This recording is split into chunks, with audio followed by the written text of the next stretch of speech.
slide another batch of examples, and they are equally supplementary problems because they are additional problems to the worked examples we had. So this type of example said that we must write the sum in sigma notation. So the previous one was for us to write it in expanded form. Now they gave us the expanded form now for us to write it in sigma notation. Let's go about writing it in sigma notation. So let's look at the first one, right? Question 1 says 1, 2, 3 plus 4 plus dot dot dot all the way to 10. So the first thing you do is that you write your sigma notation. You write your sigma sign, right? This is sigma sign. Now what do you observe? You observe that you had 1, from then the next sum you went to 2, from then the next sum you went to 3. So it means that your lowest bound, your lowest number in fact, is 1. And the highest number is 10. So it means that this thing was some k. Now remember I told you this is a kind of dummy variable. Any other variable can take on it. This was some k as k left from positive 1 all the way to positive 10. Now let's prove it. If k is 1, you put 1, plus when k is 2, you put 2, right? All the way to positive 10. So this is the sigma notation. This is the sigma notation. And if you were asked to write it in the expanded form, this will be the expanded form. So let's do the next example. Quick. Next one says the root of 3 plus the root of 4 plus the root of 5 plus the root of 6 plus the root of 7. So this thing left from 3 to 7. So the first thing again, you write your sigma sign. This is the radical. The radical is repeating, right? So you write the radical. Now the one that is not repeating, that's the one that you replace with a variable. So we say let this be some r. Since this is what is changing, right? This is what is changing. So it is what we replace with our r. Now what it started with? It started with positive 3. So we say r now leaves from positive 3. What did it end with? End with positive 7. All the way to positive 7. So this is the sigma notation. So the next one says 1 over 2, question 3, plus 2 over 3, plus 3 over 4, plus 4 over 5, plus dot dot dot 19 over 20.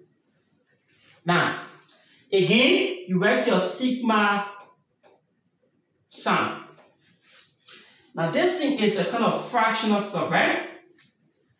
Now look here now. The numerator is less than the denominator, right? So let's say if this thing was some k minus 1, for example, right? Then down here was k plus 1. And let's say we had k leaving now from, okay, let's say this is, can we say this is k plus 1? No. Let's say we have k leaving from positive 2. If we put positive 2 here, 2 minus 1 is equals to 1. But down here now, 2 plus 1 is equals to 3. Right? So you cannot do that. Now, if you look up, you notice that up is like 1, 2, 3, 4, 5, and so forth, right? Then down here now you have 2, 3, 4, 5, and so forth.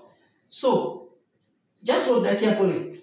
So, up here, the number starts with 1. And then down here, it is just increased by 1. So, what if you just say k? Up here is k.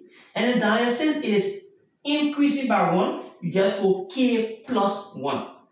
Then you say now k leaves from positive 1 all the way now to what you will get. Let's see something, right? If k is 1, you have 1 over 1 plus 1, 2. You have the first one. Plus, when k is 2, you have 2 over 2 plus 1, 3. Right? When k is 3, you have 3 all over 3 plus 1, 4. Right? So you notice that the numerator is not changing, right? The numerator is just this number that you take it from here directly and put it right here. So because it left from 1 all the way to 19, you say k leaves from 1 to 19. It is the denominator that increases by 1. So this is our sigma notation. This one is our sigma notation. Now let's do the next question. Question 4. 3 over 7 plus 4 over 8 plus 5 over 9 plus 6 over 10 plus all the way to 23 over 27. Now, how do we find the sigma notation? That's the question. The first thing we do that is a fraction, right? So we can express this like a fraction. What do we observe from the numerator and the denominator? We observe that in the numerator expressions, the numbers are increasing by 1. They are increasing by 1. So they are increasing by 1. The numbers in the denominator are also increasing by 1. You get that? That's the first thing we know. So now within the numerator, since these numbers are increasing by 1, what the first expression now should be a kind of variable that is changing, right? So let's represent this to be some r, for example. So for us to get 3 here, we need some r now as our index of summation that will start with 2. We cannot start with 1 because 1 plus 1 is 2. So we start with 2. So when r is equal to 2, you have 2 plus 1 is 3. So we bring the same r down here because we cannot use r and then we use another variable here, right? We bring the same r down here. But in the denominator, r plus 1 cannot give you 7. So the next thing we do, we look at the numerator and the denominator, and then we find the difference between the two numbers. So 7 minus 3. What is the difference between the two numbers? It's 4. So this is equal to 4. So we add this 4 on this number, which is now 5. So this will now give us 5. So in the numerator now we have r plus 1. In the denominator we have r plus 5. Now where is the question? The question lies when we want to find the upper bound, this upper limit. How can we identify that the upper limit should be 10, 15, 20, 22? What should be our upper limit? How can we derive at the upper limit? This is what we do. Pay attention. Now, very easy. Just pay attention, right? Now, what we do now, we know that the first number is 3, right? And the last number is 23. So just say 23 minus 3. So 23 minus 3 is 20. Then now you add 20 to this 2. It gives you 22. So our upper bound now is 22. Maybe you want us to prove it. Let's prove it. So we expand this thing. When I is 2, 2 plus 1, 3. 3 over. When I is 2, 2 plus 5 is 7, right? Plus, when I is 3, 3 plus 1 is 4. When I is 3 down here, 3 plus 1 is 8. So you know that numerator is increasing by 1, denominator increasing by 1. So let's follow that pattern. So we have 5 over 9, 6 over 10, 7 over 11, 8 over 12, right? 9 over 13, 10 over 14, 11 over 15, you got 12 over 16, 13 over 17, 14 over 18, 15 over 19, 16 over 20, 17 over 21, 18 over 22, 19 over 23, 29 over 24, and then 21 over 25, 22 over 26, and then 23 over 27. Now let's look at that. In the first case, when I is 2, we're going to get this one, right? So this one I is 2. When I is 3, we're going to get this. When I is 4, when I is 5, 6, 7, 8, 9, 10, 11, 12, 13, 14, 15, 16, 17, 18, 19, 20, 21, 22. So you see, when I is 22, the upper bound, you will have 23 all over 27. Now let's look at the next example. Question 5. 2 plus 4 plus 6 plus 8 plus plus 2m.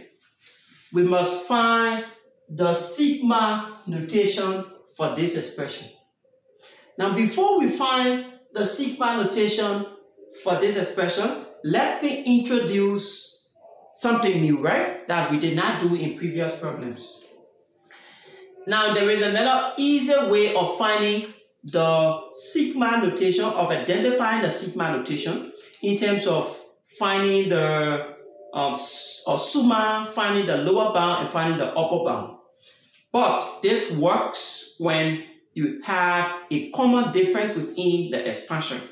That is to say, between every two terms, there is a difference, and that difference is the same as the difference throughout the expansion. So for example, 2, 4, between 2 and 4, if you minus 2 from 4, you get 2. If you minus 2 from, let's say you minus 6 from 8, you get 2 also. Not to say you're taking 6 and 2, then you go take 4 and 6, right? No. If you want to do this, then it means that you must take 4 and 8, right? Because there's a number between 4 and 8, there's a number between 2 and 6. So if you want to do that, find the common difference between 2 and 6, and also find the common difference between 4 and 8. They will be the same. So, because the common difference at all points is the same, it means this entire series have a common difference. So, to find the summa, the lower bound and the upper bound, we use the formula T sub n, where in this T sub n represents, the last number, right? And then we have, now let's use T sub r because we have n here. So we say T sub r is equals to a sub 1 plus r, now I'm using r, minus 1 times d. So this is now T sub r, which is representing the last term. And then this a sub 1 is representing the first term. So it is now 2 plus r minus 1. This r is the index of summation, meaning the variable within the summa is r. This d representing the common difference. So what is the common difference between every two set of numbers here? Is 2. So we have T sub r now to be 2 plus 2 times r is 2r. 2 times 1 is now minus 2. So T sub r now equals 2 and 2 go out. You just have 2r. Right? So this is now 2r. How do we identify from this T sub r equals to 2r? How do we identify the lower bound? So to identify the lower bound, we let T sub r to be equal to the first number, 2. So now this will now be 2 equals to 2 r. So we divide this out by 2 and by 2. So r now will be equal to 1. So there's the lower bound. R is given from 1 to what? Let's find the upper bound. Upper bound. So to find the upper bound now, what do? We say t sub r equals to 2r. So we replace this t sub r now with 2n, and solve for r. So we divide this out by 2 because we want to solve for r, and divide this out by 2. So 2 and 2 go out. R now equals 2, also cancel here, n. So our upper bound is n, and our lower bound is 1. What do we do now? We bring in the sigma sign. So we have the summation of, what is the summa? This is the summa. 2r, as r leaves from 1 all the way to some n. So this is the sigma notation for this expansion. Now let's look at question number 6. Question 6 says we must find the sigma notation for this expansion. 1 plus 3 plus 5 plus 7 plus 2n minus 1. So the first question that runs to our mind is there a common difference? So 3 minus 1 is just 2. 5 minus 3 is also 2. 7 minus 5 is also 2. So it means there is a common difference between every two terms. So because there is a common difference, we can use our formula t sub r equals to a sub 1 plus r minus 1 times d. Remember, a sub 1 represents the first number, and then r represents the index of summation, d represents the common difference. So t sub r now equals, what is the first number? Is just 1, plus r now is just r, so keep r in the problem. D is now 3 minus 1 is 2, d is 2, right? So we now move to simplifying it.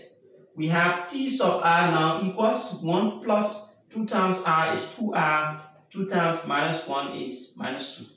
So t sub r now will just give us 2r, negative 2 plus 1 now is negative 1. So this is our summa. This thing is our summa. So we have the summation sign like this, and then the summa 2n, 2r now, minus 1 is our summa. So the next thing we need to find is, what is our lower bound? What should be our lower bound? So we take this entire equation now that we just got, t sub r is equals to 2r minus 1. We read it as 2r minus 1 is equals to t sub r. So to find our lower bound, we say let t sub r equals the first number. And to find the upper bound, let t sub r equals the last number. That's just all. So t sub r now will be equals to positive 1. Then we solve for r. So you have 2r equals to 1 plus 1, because we send this here, it becomes positive 1. So you have 2r now equals to 2. We divide this out by 2. You have r to be equals to positive 1. So when r is equal to positive 1, which is our lower bound, what should now be our upper bound? So let's find the upper bound. So to find the upper bound, we say t sub n minus, let's say, equals to 2r minus 1. We represent it t sub n now, t sub r now to be the last term. So you have 2n minus 1 equals to 2r minus 1. Solve for r. So you send this one across, it becomes 2n minus 1 plus 1 equals to 2r. So minus 1 and plus 1 go out. You have 2r now equals to 2n. We divide this out by 2 and divide this out by 2. So r now will be equals to n. So this thing means it leads from 1 all the way to some n. So this is our sigma notation. You want to prove it, you can try it. When I is 1, you put 1 here. 2 times 1 is 1. 2 minus 1 is just 1. You get the first one. When I is 2, 2 times 2 is 4. 4 minus 1 is 3. Just like that. So let's move on now to question 7. Question 7 says that we must find the sigma notation for 1, 2, 4, 6, 16, and 32. So how do we go about finding the sigma notation for this expansion? The first question that runs to our mind, is there a common difference? Between 1 and 2, we have 1. 2 and 4 is 2. 4 and 8 is 4. Now there's no common difference between just this expression like this, right? Another thing we critically observe is this.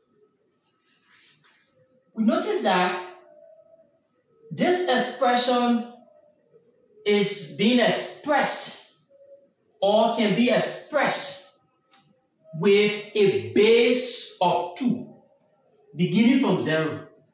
So you see here, you have 2 now raised to the power 0 is 1, plus 2 raised to the power 1 is 2, plus 4, that's a 2 now raised to the power 2 is 4, 2 raised to the power 3 is 8, 2 raised to the power 4 is 16, and 2 raised to the power 5 is 32. You see that?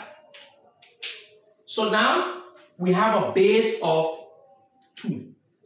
But the next thing we want to know is that the powers. So we look at the powers also.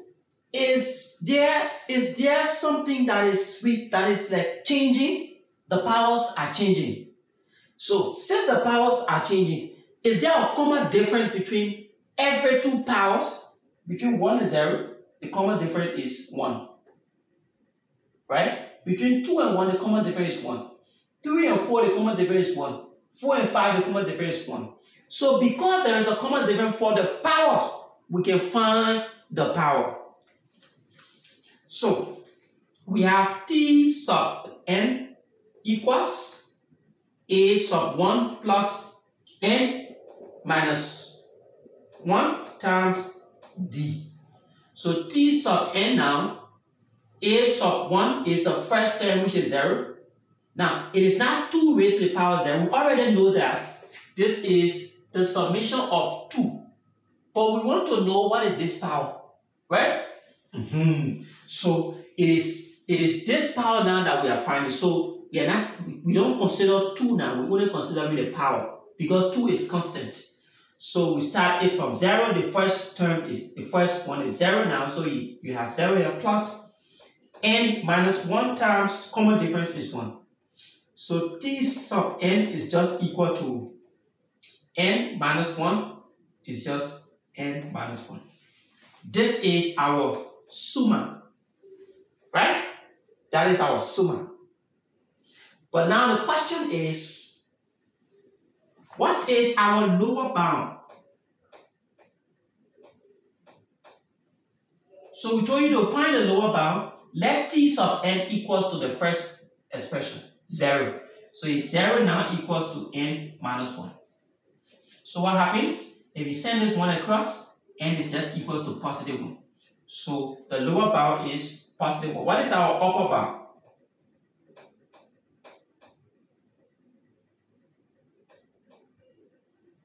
So our upper bound now becomes, we have T sub n is equals to n minus 1.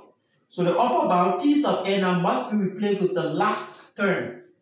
Now we are dealing with the powers, remember, 5. So this is 5 equals to n minus 1. So we send this 1 across, it is 5 plus 1 equals to n. So n now will just be equals to 6. So the summa now is n minus 1. So we're going to take the power n minus 1. As n is leaving from what? 1 all the way to 6. So you see that? That is our sigma notation. Let's try it. When n is 1, 1 minus 1 is 0. 2 raised to the power 0 is 1. When n is 2, 2 minus 1 is 1. 2 raised to the power 1 is 2. When n is 3, 3 minus 1 is 2. 2 squared is 4, and so forth. So that is our sigma notation. Now let's find the sigma notation for this number 10 question, and question 8 and question 9 are left for you to practice. Just think about it and find the sigma notation for them. Now if we keenly look at this, the bases, we do not have a common difference. In fact, you have a number, you have a variable and something, right? But another thing we can do is to rewrite all of the bases to be variables, meaning the same variable x. As we keenly look at this, it can be rewritten as x to the 0 power, which is 1, minus x to the first, plus x to the second, minus x to the third, plus and so on, minus 1 to the nth, x to the nth. Right? Now what you observe about the first one is positive, is negative, is positive, is negative, is positive, and so on. So now because the powers are changing, we can use our formula, and also because the powers have common difference, we can use our formula t sub n now equals to a sub 1 plus, now let's use some t sub r because you have n in the problem. Some r now minus 1 times d. So t sub r now equals a sub 1 is 0, not x or 0, right? 0 plus r minus 1 times d now is just 1. So t sub r is just equals to r minus 1. So this is now the summa. So you have the summation of x now raised to the power r minus 1. So what is r leaving from and what is r ending out? So to get the lower bound, allow t sub r to be the first number, which is 0. 0 equals to r minus 1. You send this 1 across, you have r to be equals to positive 1. So it means r now is leaving from positive 1. To what? Now let's find it. To get the upper bound, allow t sub r to be equals to n. So it's r minus 1. So we send this 1 across, you have n plus 1 equals to r. So now we will have the upper bound now to be n plus 1.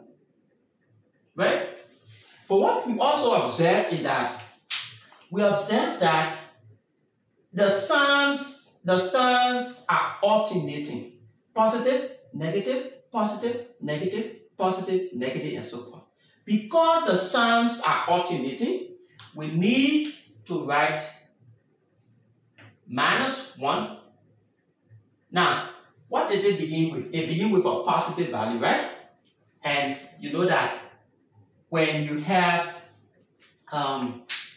let's say you have r to be equal to 1, and then you put 1 here, you have a negative expression. But remember, the n that we formed, this n that we just formed, n now is equals to r minus 1.